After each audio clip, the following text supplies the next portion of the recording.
This is ACM ByteCast, a podcast series from the Association for Computing Machinery, the world's largest education and scientific computing society.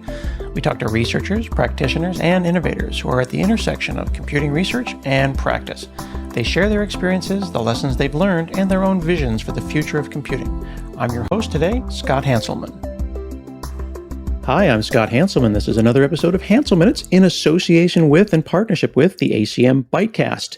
If you're listening to the ACM ByteCast, you should check out Hanselminutes. We've got a great show with a lot of fresh faces. And if you're listening to Hanselminutes, you should check out ACM ByteCast as part of the Association for Computing Machinery at learning.acm.org/ByteCast. That's BYTE cast. Today, we're chatting with Charu Thomas. She is the CEO of Aux and is completely revolutionizing pick methods with augmented reality. How are you? I'm doing very well, Scott. Thank you so much for having me this afternoon. So, sometimes you'll go and you'll Google for people and you'll find blogs and you'll find social media. But when we Google for you, I find news articles about how you're revolutionizing things. I find paper that you wrote in 2008. And I also find out that you are the CEO of a company that is in Northwest Arkansas, which, no disrespect to our good friends in Arkansas, is not a place that I think of when I think of starting a new technical company. Are you from Arkansas?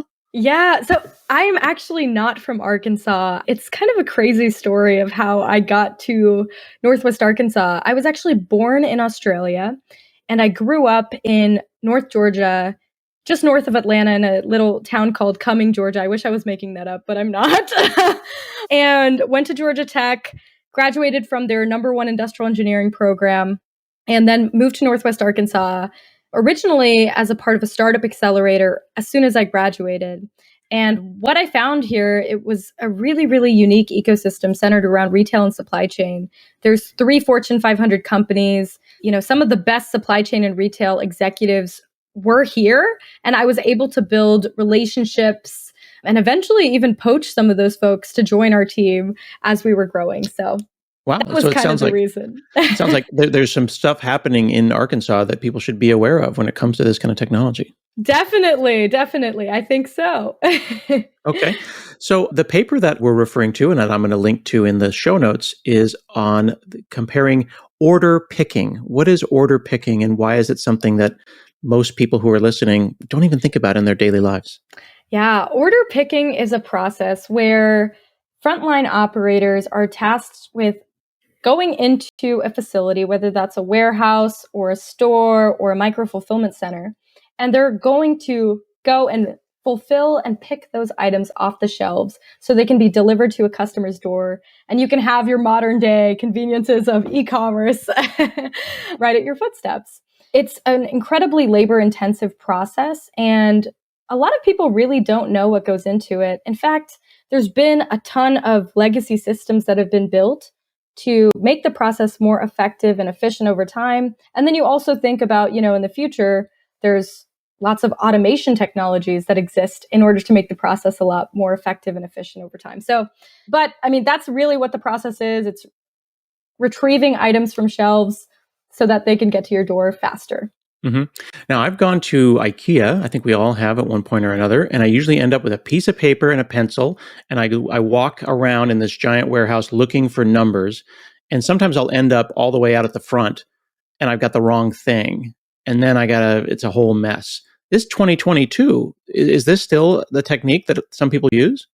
It is, unfortunately, the technique that a majority of people use. In fact, 80% of warehouses today are still leveraging manual methods like pick to paper, which is exactly what you just described.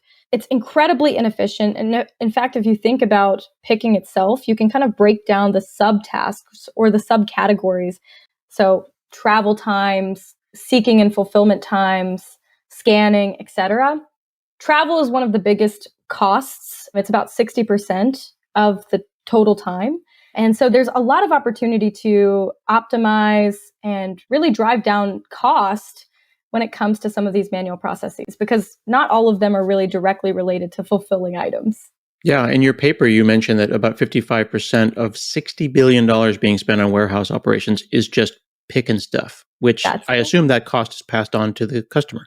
Yeah, no, definitely, definitely. It's incredibly labor intensive. If you think about other actions that happen in warehouse environments like replenishment, when you're replenishing the unit of work, right? You do one action and you can replenish a whole bay in one fell swoop versus picking and fulfillment. You're going multiple times. It's a really repetitive process, incredibly challenging, manual. So those orders just add up. I'll give you an example. This is probably going to help clarify because I love to talk about, our actual frontline operators. They're really the heroes of the story. They're the ones who are on the floor making it happen. And a good example is one of our users, her name's Stacy. And Stacy is an absolutely incredible lady. She's a single mom. She has 3 kids, 3 lovely children that she loves to spend time with. And she works her ass off. She works 2 jobs at 2 different stores, retail stores. And she has to come in an extra hour every single day that she's not paid for just to print out 400 pieces of paper because they have to get those 400 orders on the truck by 3 p.m. And so as you can imagine, she's printing out 400 pieces of paper. She's frantically trying to organize and stack them, staple them up. And then as her other operators come in for the start of their shift, they grab a stack of paper, a flatbed truck, a handheld scanner, and a shopping cart, and they're, just trying to manage all this stuff, trying to loop through the store to get as many items as possible. And with Aux, we're able to take their average order fulfill time from 14 minutes to about 10 minutes by removing a lot of those manual processes, by making it a lot more effective, and by giving the users a better operator experience fundamentally. In my little small town here in rural Oregon, we just got Instacart. And when my family got sick recently, I started having groceries delivered, which I think is amazing. What a fantastic thing. But every single order includes either something I didn't ask for or something that is missing. And I can only assume that they're walking around with their phones and trying to use them as barcode readers, and they're trying. But it still feels like that's barcode readers as a simplistic solution. Like it's just an improvement, but it's not the answer. Yeah. One of the really interesting challenges that I think Instacart and a lot of gig economies have is since they're picking from stores, the inventory doesn't necessarily, what you see on the shelf isn't what they have on the back end system.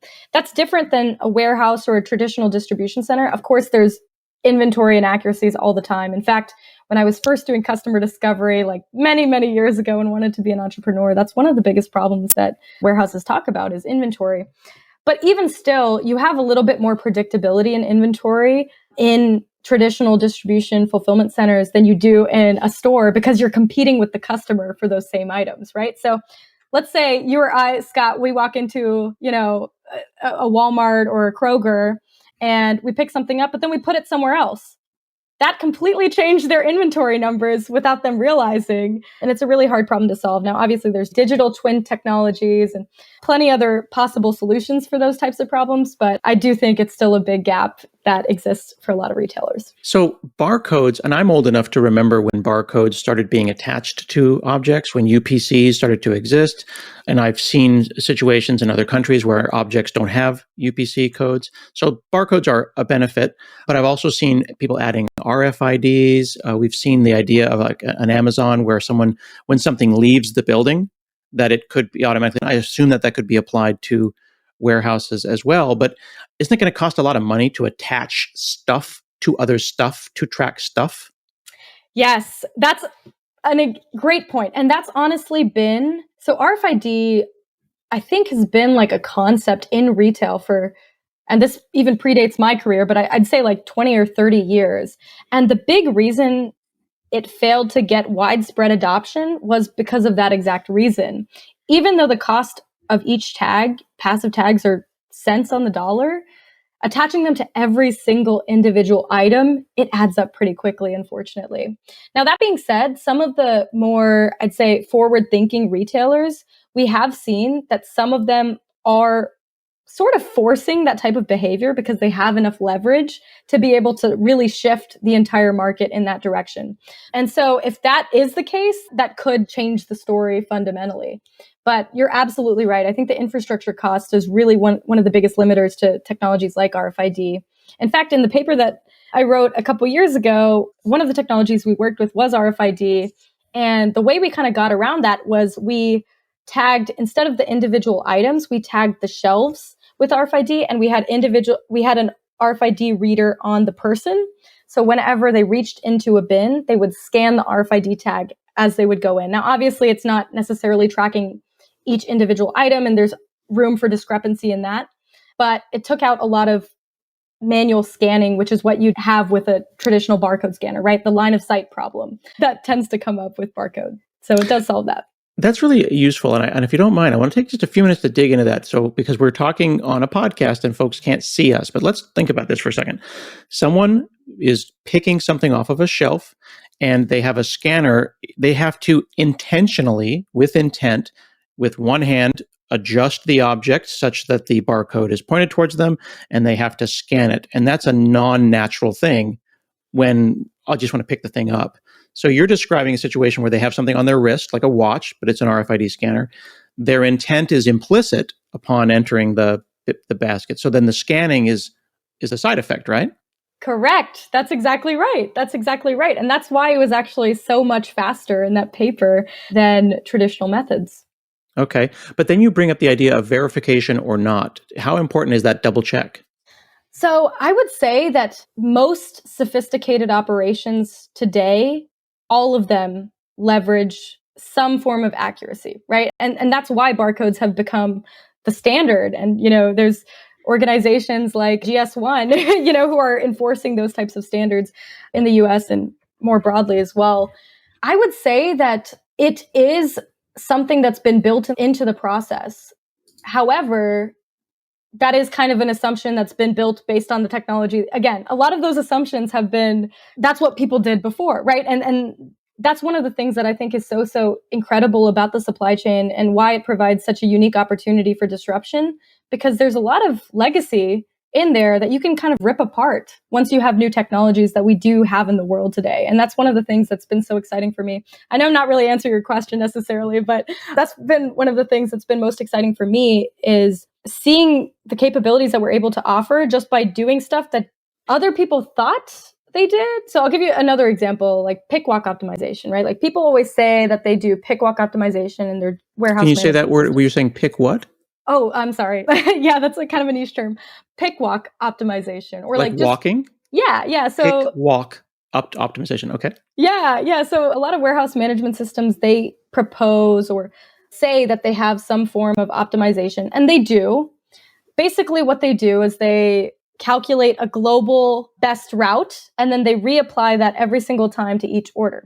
And that's a heuristic. It actually works pretty decently in most environments. And because, if you think about traveling salesmen, right? I was just going to say that it's the traveling salesman problem applied to your order in a warehouse. Exactly. And, you know better than me, Scott, that like traveling salesman gets really, really complex. And especially when you have multiple different nodes, and each one of those items that you're picking is a node in the graph, right? So it gets super, super complex, really ends up being incalculable. And so there's basically a heuristic you can use to kind of cut that down by assuming the aisles. They kind of restrict your motion a little bit more.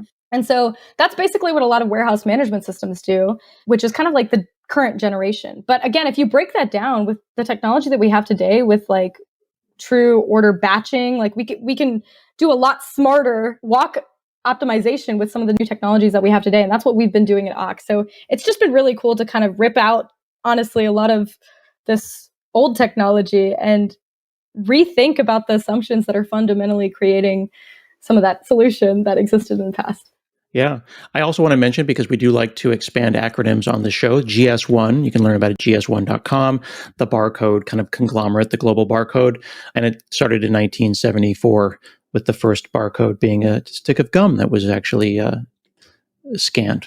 Wow. So that's where barcodes came from. Isn't that interesting? That's fascinating. That's really cool. I didn't know that. So I'm thinking about that computers should do the boring stuff. And here we are making humans have the cognitive load of doing all of the boring stuff. That processing, the mental processing goes into the person's brain that's tired and exhausted, and they have to think about this kind of stuff. Is this a problem that we solve with heads-up displays, and we just put something like an extra pair of eyes on the person's eyes? That's what I say. And I think it's even without a heads-up display, there's a lot of value to be had in just pure software infrastructure for removing some of those manual tasks. removing some of the manual load planning that happens right before the operator is even on the floor. And so you're exactly right, Scott. I mean, I completely agree with that. And, I think that there's just so much opportunity that we have to unlock through those types of technologies. ACM ByteCast is available on Apple Podcasts, Google Podcasts, Podbean, Spotify, Stitcher, and TuneIn. If you're enjoying this episode, please do subscribe and leave us a review on your favorite platform. So we've got computer vision available to us. I'm kind of think about the Lego pieces, the Lego blocks that we can snap together that have come together in the last few years. I think, though, that is the answer a $3,500 HoloLens that sits on my head? And because we just said a minute ago that pennies on the dollar for RFIDs was too expensive. How is big, expensive headsets the answer? Is there a middle ground? Yeah, no, you're absolutely right. So I would say that I don't think big, expensive headsets are the answer. And I think the expense is one thing. I think obviously it all comes down to kind of the business case and ROI. So that's one element of it. The other element of it that I'd say is actually sometimes more important than, the economic value is the wearability, right? So heaviness, these and ruggedization, right? So I guess let's think about all those three things separately. So 1, the economics, 2, the wearability, and 3, the ruggedization. So diving deeper into the economic piece of it, I do think that it all comes down to kind of the business case. So if you're able to get that efficiency gain that you need to see to justify the expense, that's kind of how typical investments are made in this space. Now, that being said, one of the things that we've been doing at Aux is we've been driving down the fundamental price of some of the hardware that we're leveraging.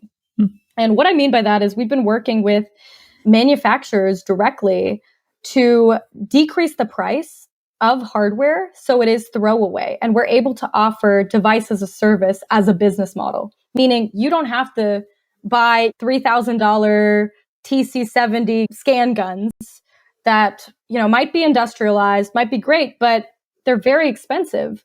When we can offer you for a monthly subscription, a full device set that we maintain, manage, provision, and ship to you. So right out of the box, you're using this better technology for the operator experience. So that's one element of it. Okay.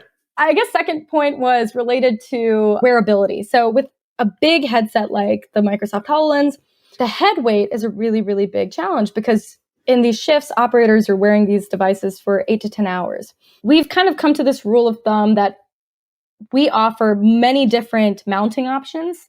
So glasses, headbands, and hats. Headbands are actually the most popular, which is something shocking. Yeah, that was shocking to me too. But I think it's because they balance the weight a little bit better and they can kind of pull up the head weight.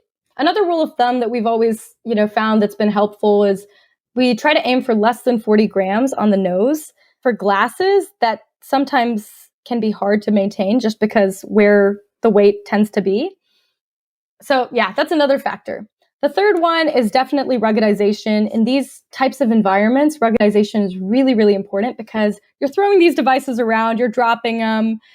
So you're right. If you have a really expensive device, that might not be as rugged for that type of environment.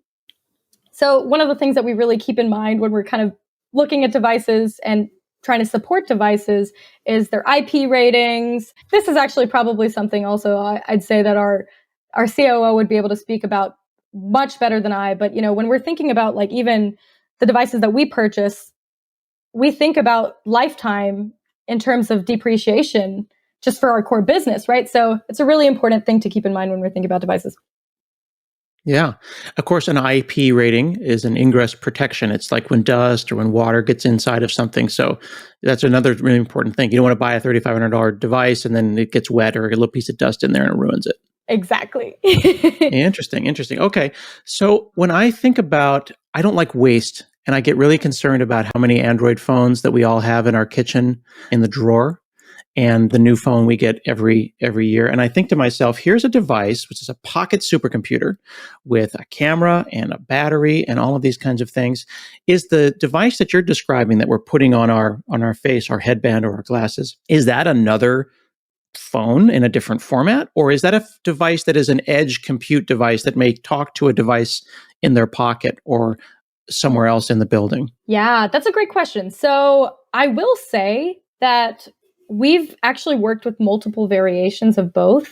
What actually ends up working in operation kind of does depend on some of the details. But I will say, there's kinds of pros and cons to both of those approaches. One, so we've seen compute on the head. We do that a lot. One of the benefits of it is obviously you don't need that external device. You don't need a wire. You don't need any communication. So that's really helpful. That's a pro. I think one of the cons is it's heavier, right? Because you have the battery on your head. So head weight and balance actually becomes a problem, right? So if you have one side, one of the newer designs, or I wouldn't say it's super new anymore, but one of the designs that I really like is the fact that we have external battery packs on one side and a display on the other. So the wire goes around. It's a little bit more comfortable and more balanced versus if you have just a display on one side with the battery. So that's another element of it. The external compute, I think that that's a lot better for those head weight reasons because, again, you could make it a lot more powerful, just candidly. But you get into kind of the wire problem of, just comfort. So just getting around that's really, really important. That can be kind of solved through operational methods, though. Now, I had mentioned at the beginning things like IKEA, and I think people are thinking of Costco, and you said Kroger. Those are giant. But you've also talked about smaller micro organizations. Things like Shopify have made it so someone could have a small warehouse of their own, maybe in an industrial park or in a couple of storage units. But I would think that an VR, AR, XR type equipment would be completely out of my ability as a micro retailer. Yeah, I mean, I would agree with you, honestly. I would say that for that type of operation, there's a huge amount of value to, again, be had in some of the just pure software. And again, throw away mobile device as a service models, because those kinds of operations can offer you, again, better efficiency without necessarily investing in more capital intensive infrastructure. Okay. So to translate that, you're saying that while I may not need a full AR headset for a situation like that, I can still get automated logic with a platform like Aux that would enable me to solve that problem. It's like software as a service. Just like I go to Square and I get an iPad and a little device, and now I can start taking orders. I can do the same thing on the logistics and the picking side. Yeah.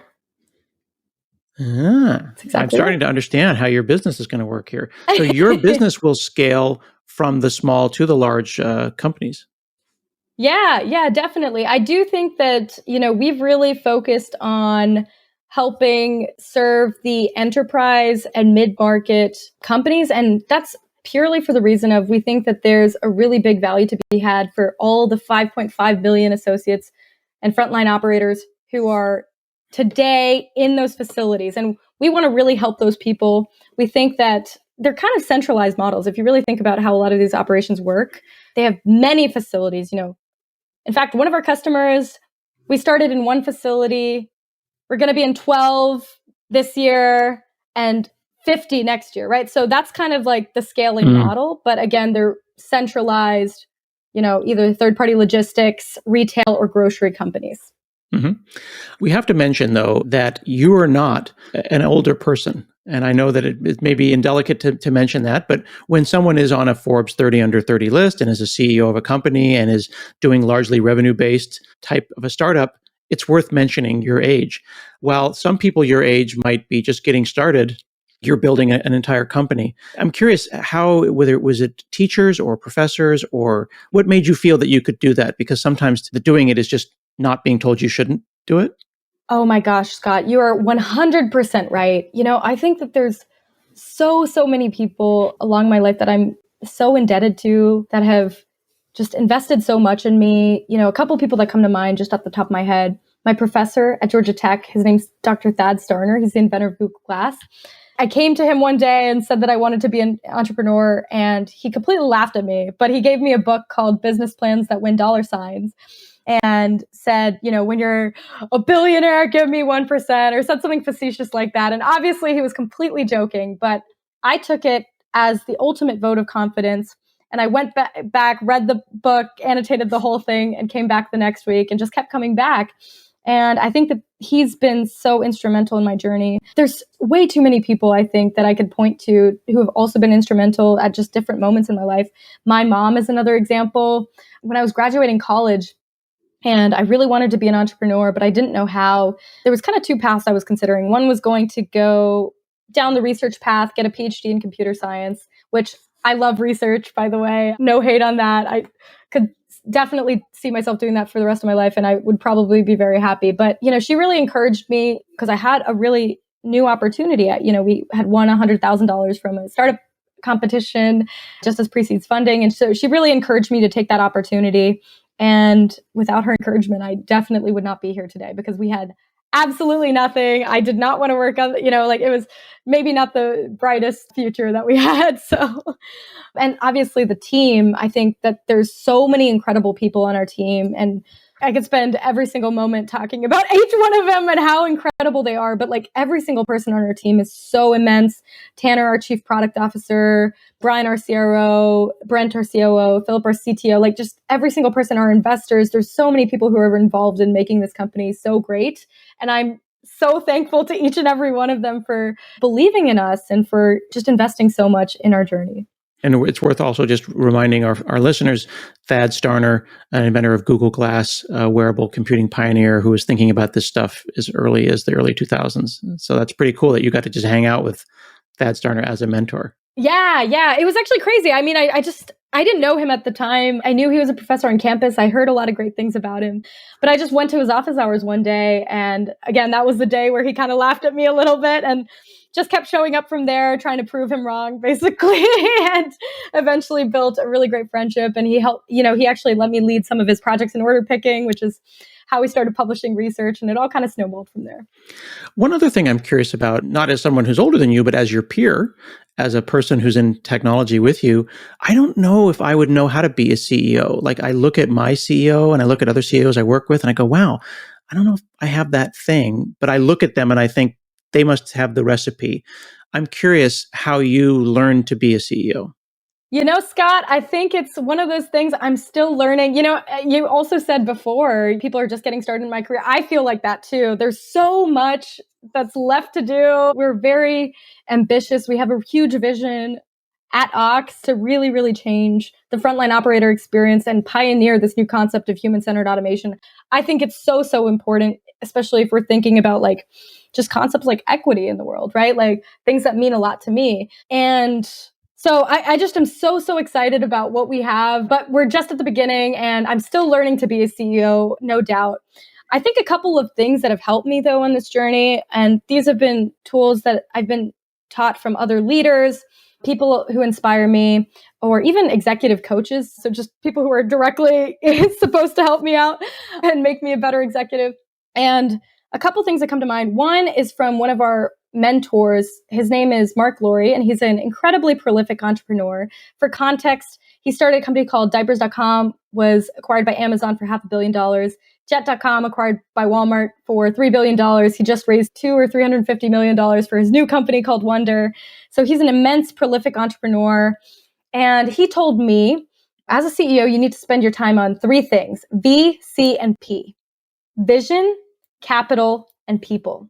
And I think that was a really, really great framework of really the three things that you need to be a CEO. You need to know where you're going, and then you need to get the right resources, the right people, the right capital to go get to that outcome.